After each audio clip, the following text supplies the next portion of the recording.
June 5 പരിസ്ഥിതി ദിനം. ഭൂമി ഒരിക്കലും ഉടമസ്ഥാവകാശം ചോദിച്ചിട്ടില്ല. എന്നിട്ടും മനുഷ്യൻ അവളെ സ്വന്തമെന്ന് വിളിച്ചു. ഇപ്പോൾ പ്രകൃതി ചോദിക്കുന്നു, സ്വന്തമെങ്കിൽ എന്തിനാണ് ഇങ്ങനെ നശിപ്പിച്ചത്?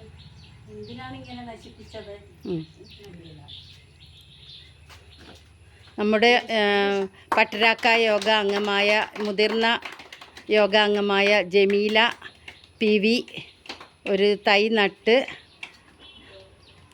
ഉദ്ഘാടനം ചെയ്യാണ്.